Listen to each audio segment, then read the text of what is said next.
அனைவருக்கும் வணக்கம். ஸ்ரீ விஷ்ணு ஜோதிநிலை பிரசன்ன ஜோதிடர் குமரன்ராஜ் பேசுறேன். இன்றைய பதிவில் என்ன பார்க்க போறோம்னா, புதன் திசை எந்த லக்னத்துக்கு நன்மை தரும், எந்த லக்னத்துக்கு தீமை தரும் அப்படிங்கறது பார்க்கலாம். புதன் திசை மொத்தம் 17 வருடங்கள். இதுல ரிஷப லக்னத்துக்கு நன்மை தரக்கூடியதா இருக்கும். அதே போல மிதுன லக்னத்துக்கு நன்மை அளிக்கக்கூடியதா இருக்கும். அதே மாதிரி சிம்ம லக்னம், கன்னி லக்னம், துலா லக்னம், கும்ப லக்னம் இவங்களுக்கெல்லாம் நன்மை தரக்கூடிய அமைப்புல பாத்தீங்கன்னா இருக்கும். இதுல பாதகாதிபதியா வரக்கூடிய 2 லக்னம் இருக்கு. மீன லக்னமும் தனுசு லக்னத்துக்கு பாதகாதிபதியா வருவார்.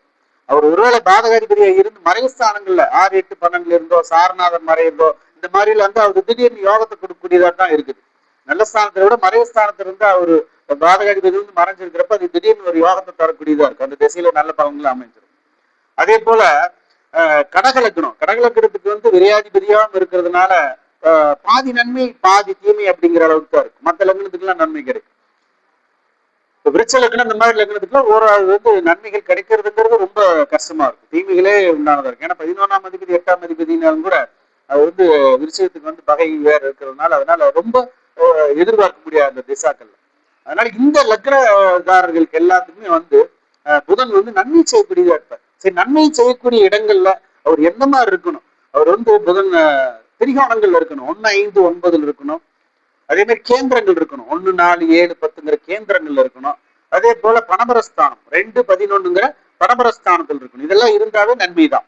அதே போல புதனுடைய சாரநாதன், புதன் எந்த நட்சத்திரத்தில் இருக்காரோ அந்த நட்சத்திர அதிபதி அஸ்தமனம் நீச்சமாக கூடாது.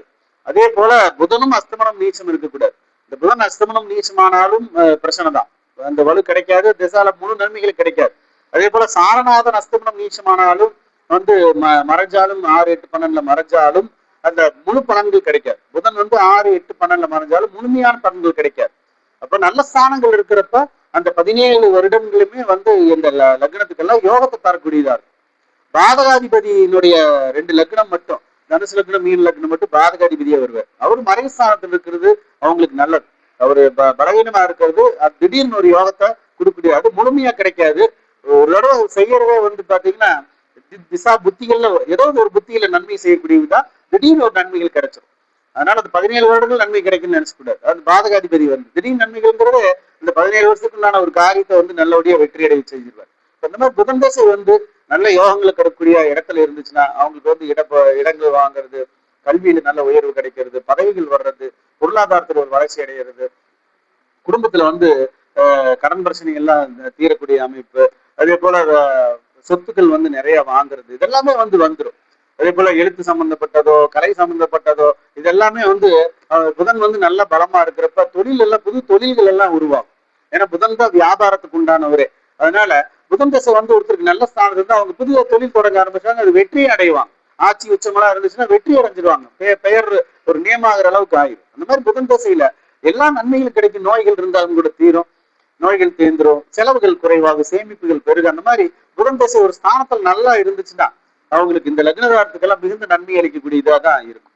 இப்ப துலா லக்னத்தை பொறுத்த வரைக்கும் பாக்கியாதிபதி தான் அதிகமா வேலை செய்வார். வியாதிபதியா இருந்தாலும் கூட அந்த பாக்கியாதிபதி பாக்கியம் அந்த பாக்கியநாதன் எல்லா நன்மையிலும் செய்து நல்ல ஸ்தானங்கள்ல புதன் பலவீனமாச்சுன்னா அப்படிங்கிறது பாத்தீங்கன்னா சக்கரத்தாழ்வார் பெருமாள் வழிபாடு தான்.